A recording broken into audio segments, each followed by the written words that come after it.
Look, here's a pretty wild reality about your money. There is a massive, invisible tax hitting your grocery budget every single week, and it's designed specifically so you won't even notice it. Welcome to this explainer on Zak Wealth Files. I'm Zak, and today we're breaking down the exact mechanics of why you're paying significantly more for less at the supermarket.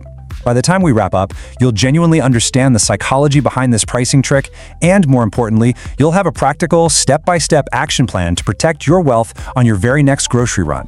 Okay, let's dive right in.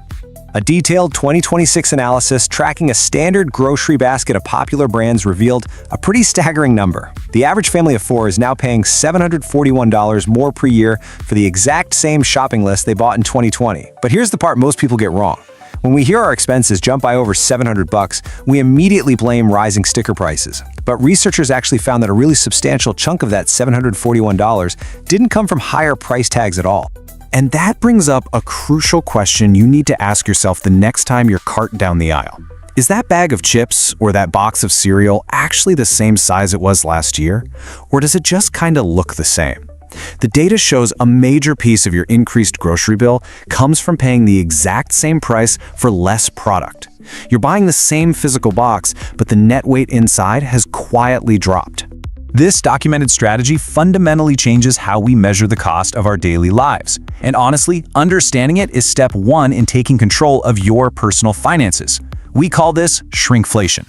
It's a specific, deliberate approach where brands choose to shrink the package or the quantity of the product instead of just raising the price outright. Think of it like a magician's sleight of hand for your wallet. While your eyes are locked on that price tag staying exactly the same, the actual value you're getting is just quietly disappearing from the package itself.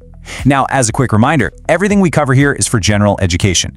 If you need personalized financial advice, definitely run your situation by a licensed advisor. But broadly speaking, this trend is everywhere. Take a really popular tortilla chip brand, for example. Back in 2021, a 15.5-ounce bag cost you $4.79. By 2022, they raised the price to $5.99 to establish a new normal. Consumers definitely felt the pinch, but we mostly accepted it. Then in 2023, the price stayed steady at $5.99, but the bag shrank to 14.5 ounces. Finally, by 2026, they hit us with both. The bag dropped again to 14.4 ounces, and the price rose to $6.69. They essentially train you on the higher price, and then they cut the product. Now let's look at a major cereal brand that pulled something really similar with their family size box. It dropped from 24 ounces down to 21.7 ounces, all while the sticker price climbed from $3.98 to $5.48. When researchers calculated the combination of that price hike plus the missing cereal, the actual price per ounce was a staggering 51% higher. Look, if the shelf price alone had just jumped 51% overnight, you'd be absolutely outraged. But by blending a price hike with shrinkflation, the true cost stays hidden. And a popular chocolate candy brand followed a slower version of this exact same pattern. Prices rose gradually over several years, and then the bag itself shrank in 2024. By 2026, a bag of this candy costs $9.49, and it actually contains less chocolate than a version that cost just $4.99 not all that long before. It just goes to show, this isn't some isolated incident. It's a systemic playbook used across the entire industry. If you're trying to build long-term wealth, optimizing mandatory expenses like your grocery bill is absolutely crucial. And you can't optimize what you aren't measuring. The research indicates that shrinkflation broadly affects roughly a third of all grocery items. But when we zoom in on specific categories, it gets way more aggressive. Up to 38% of specific snack items have been hit by this downsizing trend. That literally means nearly 4 out of every 10 snacks you throw in your cart is delivering less value than it historically did. In fact, according to research published in the International Journal of Industrial Organization, packaged food sizes decreased by an average of nearly 15% between 2012 and 2019. Just think about that for a second. Nearly 15% of the product just vanished. What's vital to understand here is that this quietly understates true food inflation measurements. Because standard inflation metrics don't always perfectly capture a shrinking package sold at an unchanged price, the real inflation you feel in your wallet is often a lot higher than the official numbers report. Now here's the part most people get wrong. You might think brands do this just because they assume we aren't paying attention. They don't. There is real, peer-reviewed psychology explaining exactly why brands choose this path over straightforward price hikes.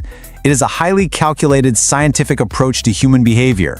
A fascinating study in the journal Marketing Science found a clear asymmetry in how our brains work. Consumers are roughly twice as sensitive to price increases as they are to equivalent package size reductions. If a brand raises a price from $5 to $6, you notice immediately, and you might just put it back on the shelf. But if they take $1 worth of product out of the package, your brain's economic radar is only half as likely to sound the alarm. Because our brains have this built-in economic blind spot for shrinking packaging, we see a genuinely counterintuitive finding in the data. After a product is downsized, sales for that product typically increase in the following period.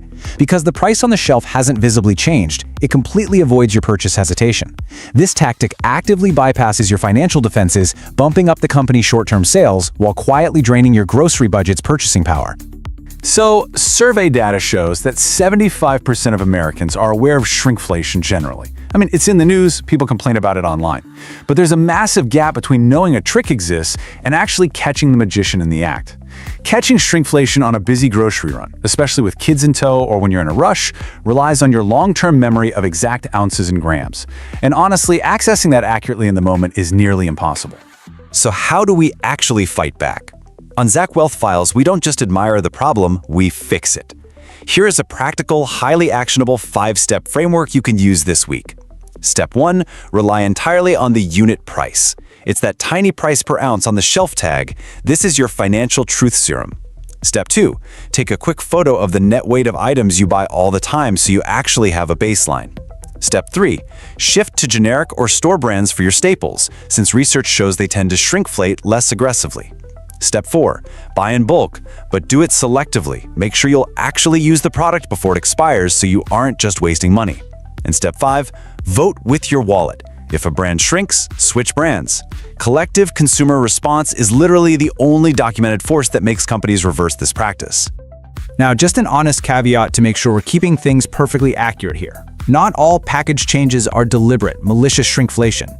Sometimes packages do change because of legitimate manufacturing adjustments, massive shifts in the global supply chain, or spikes in specific raw ingredient costs. We aren't pointing fingers at every single size change on the shelf, but we absolutely have to acknowledge the broader, undeniable statistical trend happening right now. Ultimately, on this channel, we believe clarity beats excitement. Making it a habit to check the unit price is the single most reliable way to outsmart this invisible tax. The unit price on the shelf tag cuts through that psychological blind spot entirely. It doesn't matter how pretty the box is or how much extra air they pumped into the chip bag. The unit price tells you exactly what a single ounce of that food costs you. It's the ultimate equalizer in the grocery aisle. A meaningful portion of what feels like grocery inflation is happening right in front of your eyes through package size, not the sticker price. But now you have the framework to spot it and stop it from draining your wealth. If this explainer helped you catch something you're definitely going to notice on your next grocery run, subscribe to the channel for more practical, real numbers frameworks. And I'd love to know down in the comments which specific product shrinkflation has annoyed you the most. Protect your wealth, stick to the unit price, and I'll see you in the next explainer.